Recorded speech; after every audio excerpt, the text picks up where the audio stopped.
이렇게 치료사의 발이에 이렇게 걸치게 되죠. 그리고 고개를 가누기 위해서 못 가누기 때문에 이렇게 손으로 잡고 있게 됩니다. 근데 이거를 그냥 단순히 이렇게 흔드는 거는 아까 말했던 우리의 그 신체 안녕하세요. 국제 PNF 치료사 문사원입니다. 오늘은 사지마비 관련하여 한 가지 설명하고자 합니다. 뇌혈중과 같은 신경계의 손상이 발생하면 마비 증상이 나타납니다. 이런 마비가 사지마비와 같이 전체적으로 나타나게 되면 앉는 것도 어렵게 되죠. 그래서 앉아있는 연습을 시키기 위해 환자분을 앉히고 그 위에 치료사가 보리에 앉아서 운동을 시키는 것을 병원에서 많이 볼 수 있습니다. 이 운동을 왜 하는지 그리고 어떻게 하는지 알려드리도록 하겠습니다. 그래서 어떻게 해야 되는지 보여드리기 전에 왜 그렇게 해야 되는지 이론적인 부분에 대해서 먼저 설명드리도록 하겠습니다. 이 부분은 약간 어려울 수는 있습니다. 우리의 신경계, 즉 중추신경계는 뇌와 척수로 이렇게 나누어집니다. 그래서 뇌 같은 경우에는 좀 여러 가지 부분으로 구별하죠. 아마 들어봤을지도 모르겠지만 대뇌, 중뇌, 소뇌 이렇게 구분을 합니다. 이걸 전체적으로 설명할 건 아니고요. 크게 여기서는 대뇌와 중뇌 이렇게로만 설명하도록 하겠습니다. 두 가지로. 왜 이렇게 하느냐? 이 수준에 따라서 움직임에, 즉 운동에 대해서 나타나는 형태가 다르게 됩니다. 무슨 말이냐면 척수에서는 흔히 우리는 이거를 척수에서 나타나는 이 부분에서 나타나는 운동을 척수 반사라고 합니다. 척수 반사. 우리가 뭐냐면 무릎 같은 데 이렇게 치면 이렇게 툭 나오거나 팔 치면 이렇게 딱 펴지는 이런 걸 반사라고 이야기를 하죠. 근데 이 밑에 있는 이 중뇌 밑에까지를 우리는 전부 다 신경학적 반사라고 얘기를 합니다. 제가 이렇게 중뇌라고 한 거는 표현을 기준으로 둔 거는 중뇌에서부터 우리는 반사라고 하지 않고 반응이라고 얘기를 합니다. 그래서 중뇌에서 나타나는 반응 그리고 대뇌에서 나타나는 반응 이렇게 얘기를 하는 거죠. 그래서 중뇌에서 나타나는 반응을 정의 반응이라고 하고요. 그리고 대뇌에서 나타나는 반응을 평형 반응이라고 합니다. 즉 이런 정의 반응과 평형 반응을 합쳐서 우리 몸을 지금 이렇게 제가 서 있는 것처럼 이렇게 몸을 직립위로 이렇게 똑바로 세울 수 있게 되는 거죠. 그리고 이거를 합쳐서 다른 말로 균형이라고 얘기를 하는 겁니다.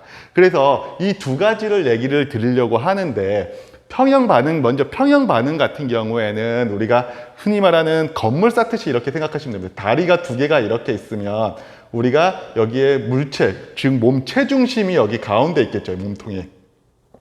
무슨 말이냐면 내가 이 체중심이 여기 있을 때 옆으로 가게 되면 점점 옆으로 가다 보면 옆으로 넘어질 겁니다.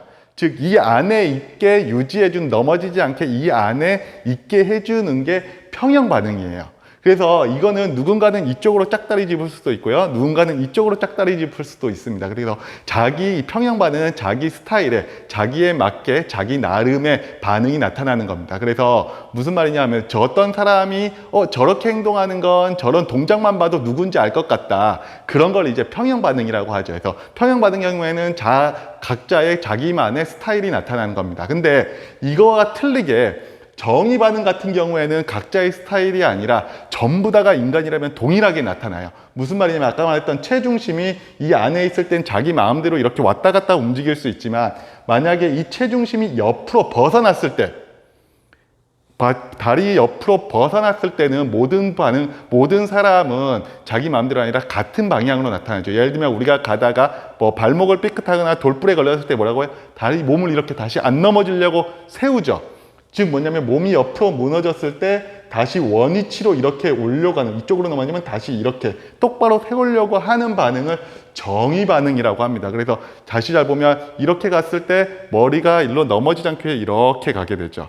그리고 일로 넘어지게 되면 이렇게, 반대로 이렇게 오게 돼요. 그래서 앞으로 넘어질 때 고개를 들게 되고요. 뒤로 넘어지지 않으려고 앞으로 이렇게 반대로 이렇게 숙이게 되죠. 이런 거를 이제 정의 반응이라고 해요. 그래서 우리의 몸을 이제 넘어지지 않게 이렇게 유지해주는 기본적으로 평형 반응, 그리고 넘어지기 전에 무너졌을 때, 우리 중심이 무너졌을 때 똑바로 세워주는 정의 반응.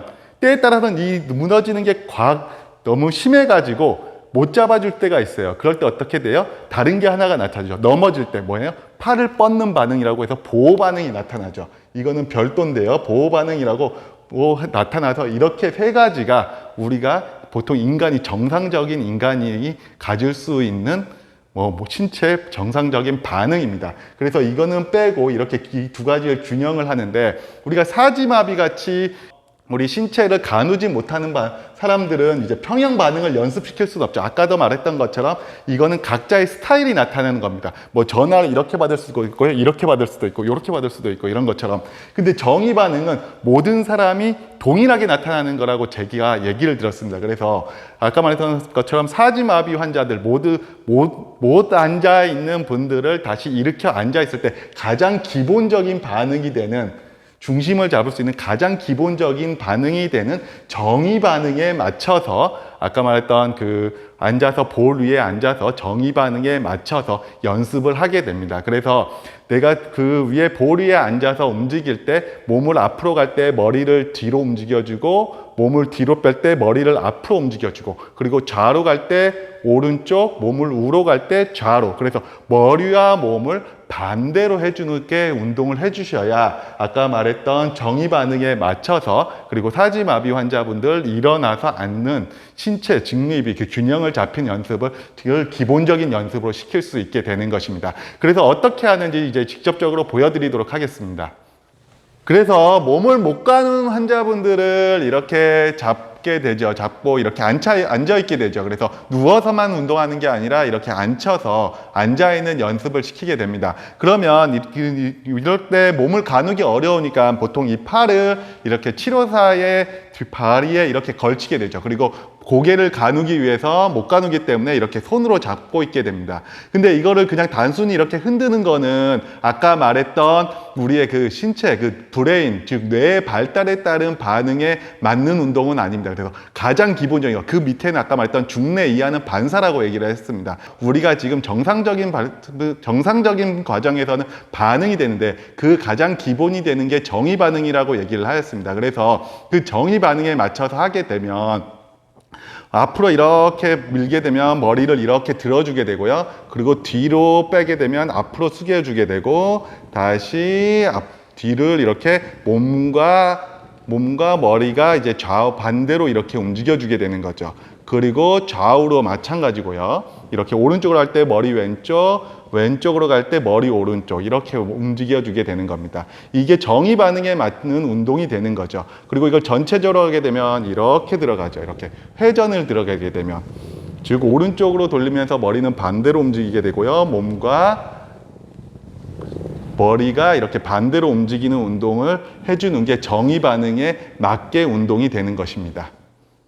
이렇게 해서 사지마비와 같이 몸을 가누기 어려운 분들이 앉은 자세에서의 운동을 선생님들이 볼을 가지고 그 위에 앉아서 많이 하는데, 어떻게 해야 하는지 방법과 왜 그렇게 해야 하는지 이유에 대해서 설명하였습니다.